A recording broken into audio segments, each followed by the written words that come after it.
What is up, my friends? My name is Echo, and today we're taking a look at two icy attack strategies focusing on the Frozen Witch and the Frozen Pekka.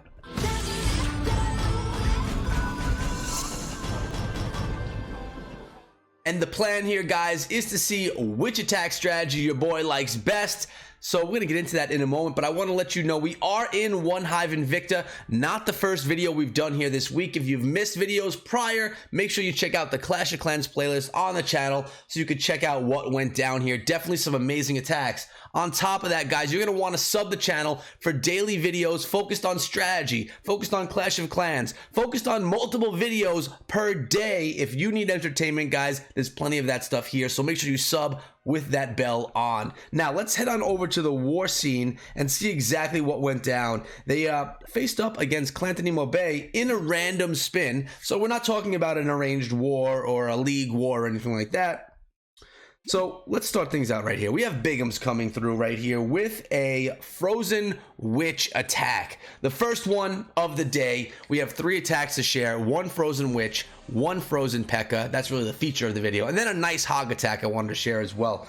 So as you can see here, we have 4 healers, 4 wizards, 14 witches, the Wall Wrecker, max level heroes, 7 freeze spells, a rage, a heal, and a poison. Now, guys, remember with these frozen strategies, especially with the Frozen Witch, you're going to be spamming the base with skeletons. So you really want to be freezing those splash damage defenses, so primarily wizard towers, bomb towers, mortars, things like that. You may also need to freeze the inferno towers if they're set to single, but as you can see on this base, they are set onto multi, so you probably won't have to have too much freezing on the inferno towers. Let's just see what Bigums does and analyze things from there. He's going to start up in the northern part of the base with some healed up witches on each side.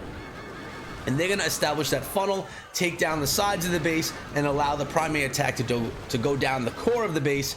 And, well, that's happening right here. We have the Wall Wrecker coming in as well, right from the north. The King is following. And we're going to have that Queen in behind as well. Now, those walls are going to be beautifully opened by the Wall Wrecker. Gotta love this attack strategy because the skeletons really spam out those defenses, not allowing point defenses to target the primary troops, being the heroes, being the Wall Wrecker, or being those witches themselves. So nice freeze spell on top of the wizard tower right here. Worked out really nicely. Also was on top of the inferno tower. And the Queen coming on through, another beautiful freeze on this wizard tower, just enough time to take out that wizard tower. They only lost a few skeletons. Now we do have that slammer coming through, not the slammer, the wrecker coming through the core of the base, making its way all the way to the opposite side of the base right here, guys. Going through 1, 2, 3, 4, 5, looks like 6 tiers of wall about to go down right there on the Expo, but the witches are still moving nicely around the base, still being healed up over on this side right here in the east. And the bowlers coming out of that clan castle, rolling their rocks under rage over the walls, taking out another wizard tower, and working on the final wizard tower in the base. Worked out beautifully. Queen is still alive, pushing on through. These witches alone should be able to take out the rest of the base.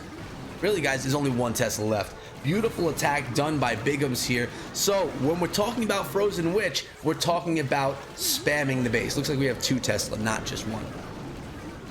And you're going to be spamming it with those spawn skeletons. Frozen Pekka, something very different. And we're going to look at that one in a moment after we see this one finished up. And look at this, a swag freeze right there on Clantanimo Bay. Really beautiful attack done by Bigums. Oh, we have a Tesla hiding over here as well. And the question that's going to be asked today, both to myself and to you guys watching this video, is which attack do you prefer? The Frozen Pekka or the Frozen Witch? We've seen more Frozen Witch here on YouTube, but it doesn't mean it's the better video or the better attack. Sorry, guys. And if you have enjoyed this video so far, make sure you throw a thumbs up on it. Let your boy know that you got love for him. Support the channel, support Clash of Clans, and the entire community. But we're going into one more attack here to make this poll an official thing. It's on base number 16, and we have Warble coming in. Let's take a look at this composition. We're starting out with those 8 Pekka, 8 wizards, 1 giant, 1 archer, 2 barbarians, maxed heroes, 7 freeze, and same heal, rage, poison spell. If we take a look at this base, you will notice there's 2 inferno towers, both set on to multi-target. That is why this attack strategy can work so well using the Frozen Pekka, because the tank killers in the base are set onto multi. And you may be saying, Echo, why are they set onto multi all the time these days? And that's because of drag bat. Everyone's trying to defend drag bat, so they're setting their infernal towers onto multi, and that's opening up the door for other attacks such as the frozen Pekka to come on through and wreck their base. Let's see how this one gets done by Warble.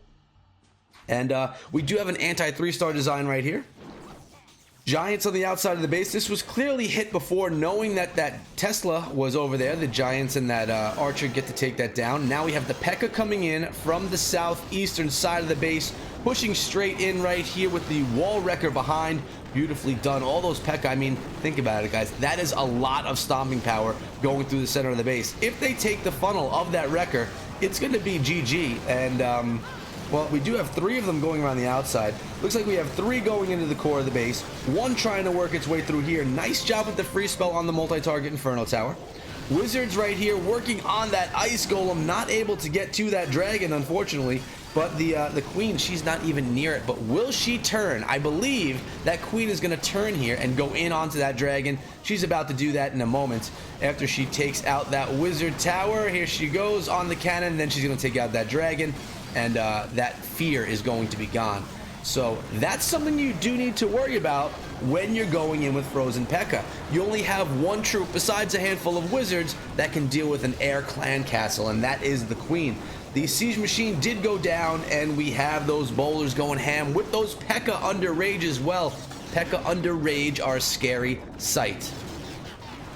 Looks like we have the Queen's ability being popped in the core. She's going to lose all of her archers to that giant bomb, and she's going to go down. But we're sitting here with a giant, with 2 Pekka, with our king, and a couple of bowlers behind, just storming through the rest of the base. Because, again, guys, there is nothing in this base that could do too much damage. There's 2 freeze spells left in the composition. Good spot would be right there to freeze, and that's exactly where it goes down. Try and take down multiple defenses at once with that freeze spell.